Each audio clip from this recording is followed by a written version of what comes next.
Assalamualaikum warahmatullahi wabarakatuh. Halo teman-teman, perkenalkan nama saya Nila Sari Safitri, NIM 1011818100069 dari Prodi Manajemen Universitas Internasional Semen Indonesia.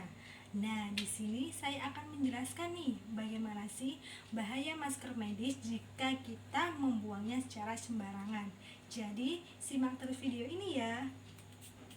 Virus corona merupakan virus yang menyerang sistem pernapasan. Penyakit ini biasanya disebut dengan COVID-19. Virus corona bisa menyebabkan gangguan ringan pada sistem pernapasan, infeksi paru-paru yang berat, hingga menyebabkan kematian.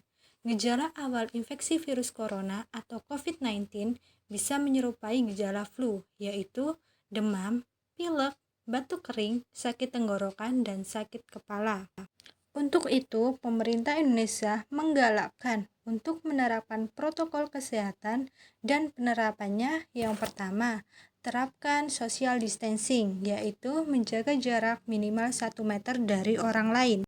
Selanjutnya, yang kedua yaitu menggunakan masker saat beraktivitas di tempat umum atau keramaian. Selanjutnya, yang ketiga yaitu rajin mencuci tangan dengan air dan sabun atau hand sanitizer. Lalu yang keempat yaitu jangan menyentuh mata, mulut, dan hidung sebelum mencuci tangan. Dan yang terakhir yaitu meningkatkan daya tahan tubuh dengan pola hidup sehat seperti mengonsumsi makanan yang bergizi dan berolahraga secara teratur. Berbicara mengenai masker, banyak sekali masyarakat sering menggunakan berbagai jenis masker, mulai dari masker kain, masker full face, masker medis, dan lain sebagainya. Meskipun banyak sekali jenis masker yang dijual di pasaran, namun kebanyakan masyarakat sering menggunakan masker medis dengan alasan masker tersebut sekali pakai, sehingga tidak perlu repot-repot untuk mencucinya.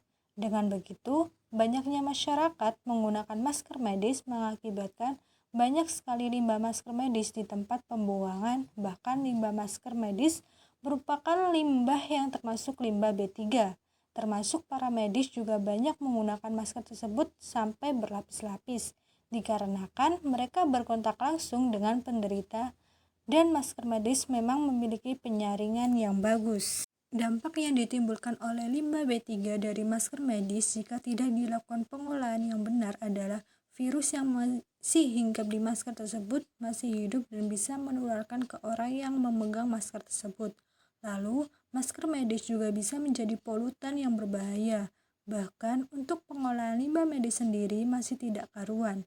Jumlah limbah yang tercatat saja hampir 295 ton per hari.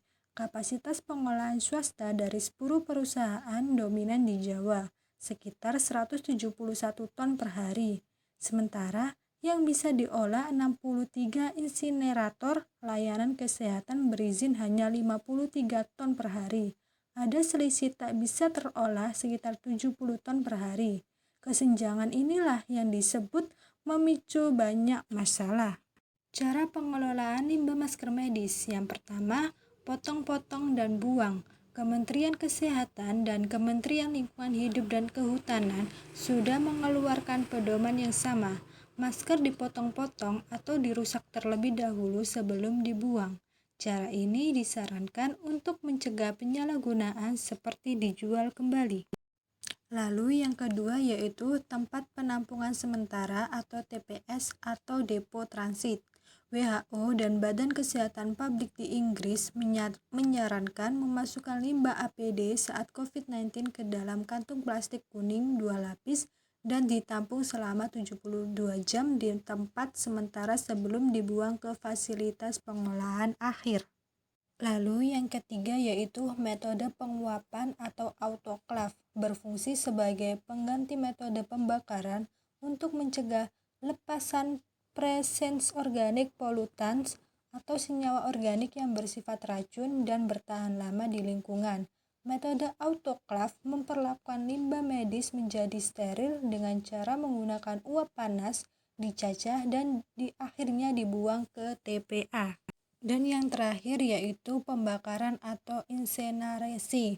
Seperti disebutkan di atas, proses insinerasi bisa menimbulkan masalah baru yang lebih serius, yaitu munculnya limbah B3.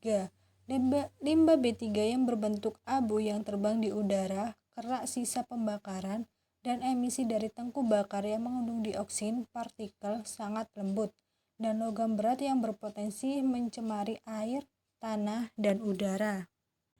Dengan begitu, masyarakat lebih baik menggunakan masker yang bisa dicuci kembali agar tidak terjadi penumpukan limbah masker medis secara berlebihan, dan biar tenaga medis yang menggunakan masker medis karena mereka merupakan garda terdepan untuk melawan COVID-19. Terima kasih sudah menyimak video saya dan sampai jumpa di video selanjutnya. Dadah.